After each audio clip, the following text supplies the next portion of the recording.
আর্জেন্টিনার গোল চাই, Cristian Romero আছে।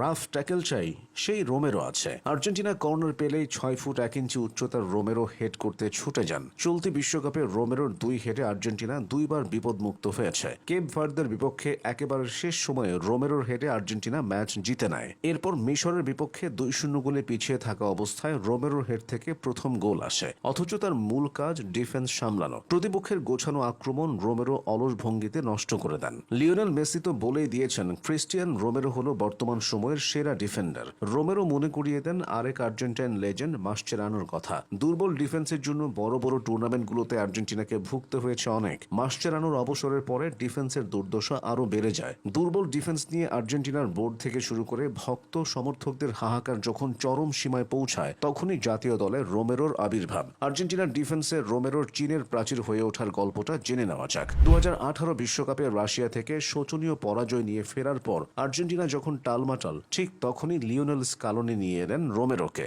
দেখতে সাধাসিধে, বাকি 10 জন ডিফেন্ডারের মতো ডাকাবুকো মনোভাব নেই আগ্রাসনের ছোঁয়া, কিন্তু মাঠে নেমেই যেন হয়ে ওঠেন অন্যরকম, ভিন্ন দুনিয়ার ফুটবলার। আকাশি সাদাদের ডিফেন্সে রোমেরো যেন অদম্য, অসামান্য, দুর্দমনীয়। সব মিলিয়ে তার বেস্ট মোড প্রতিপক্ষের আক্রমণ গুড়িয়ে দেয়। রোমেরোর উঠে আসা আর্জেন্টিনার যুব দল দিয়ে অনূর্ধ্ব 20 দলের হয়ে 2017 সালে অভিষেক। এরপর দক্ষিণ কোরিয়াতে যুব বিশ্বকাপের মঞ্চে ডাক পেয়েও মূল দলের সুযোগ হয়নি, কিন্তু তাকে চোখের আড়াল করেননি যুব দলের তখনকার কোচ স্কালোনি। এরপর অনূর্ধ্ব 23 দলে ডাক পেয়েই সেখান থেকে সরাসরি চলে আসেন জাতীয় দলের রাডারে। 2021 সালের 3রা জুন বিশ্বকাপ বাছাইয়ের ম্যাচে চিলির বিপক্ষে ম্যাচে মেসিদের সঙ্গে অভিষেক হয় রোমেরোর। অভিষেকেই মাসচেরানোর পজিশন সেন্ট্রাল ডিফেন্ডারের ভূমিকায় তাকে নামিয়ে দেন স্কালোনি। কোচকে হতাশ করেননি। অভিষেকের বছরেই 10টি ম্যাচ খেলে ডিফেন্সে নির্ভরতার পরিচয় দেন তিনি। এরপর কোপা আমেরিকার মঞ্চে আর্জেন্টিনার ডিফেন্সের মূল ভূমিকায় ছিলেন 17 নম্বর জার্সিধারী এই তরুণ। আসরের শেষ দিকে চোট নিয়ে খেলে গেছেন।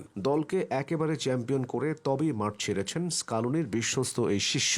জায়গা করে নিয়েছেন কোপার সেরা একাদশেও। রোমেরোর খেলার যে দিকটা সবচেয়ে নজর কাড়ে, সেটা হলো ওল্ড স্কুল ট্যাকেল। অন্যান্যদের মতো আচমকা আঘাত কিংবা মাঠে গড়িয়ে পড়েন না তিনি। বলে চোখ রেখে ড্রিবলিং এর তালে তালে ওঠানামা করে আচমকা বল কেড়ে নেন। তার এই টেকনিকের কাছেই কাতার বিশ্বকাপে ধরা খেয়েছে অনেক দল। এই রোমেরোই আবার হয়ে ওঠেন আক্রমণাত্মক। মেসির জন্য জীবন দিতে যে কজন খেলোয়াড় সামনের কাতারে দাঁড়াবেন, তাদের একজন রোমেরো। হেডে বল লক্ষ্যচ্যুত কিংবা লক্ষ্যভেদ করাতেও বেশ পটু টটেনহামের এই খেলোয়াড়। শুধু ডিফেন্সেই নয়, আচমকা বল নিয়ে মাঝমাঝি উঠে অ্যাটাক করতেও রোমেরোর জুড়ি নেই। রোমেরোর শুরুটা আর্জেন্টিনার ক্লাব বেলগ্রানো থেকে। এরপর মেধা এবং দক্ষতা দেখিয়ে ইউরোপের নাম লিখিয়েছেন এই তরুণ। ইতালির ক্লাব জিওনা, জুভেন্টাস পেরিয়ে আটলান্টা হয়ে বর্তমানে খেলছেন ইংলিশ ক্লাব টটেনহামে। যে রক্ষণের জন্য আর্জেন্টিনা বেদনার সাগরে ডুবেছে দীর্ঘ সময়, সে রক্ষণে এখন রোমেরোর মতো ডিফেন্ডার আছেন। মেসির গোলের অসামান্য সৌন্দর্যের মতো রোমেরো ছড়াচ্ছেন ট্যাকেলের দুতে। তাতে আর্জেন্টিনা হয়ে উঠেছে সর্বজয়ী।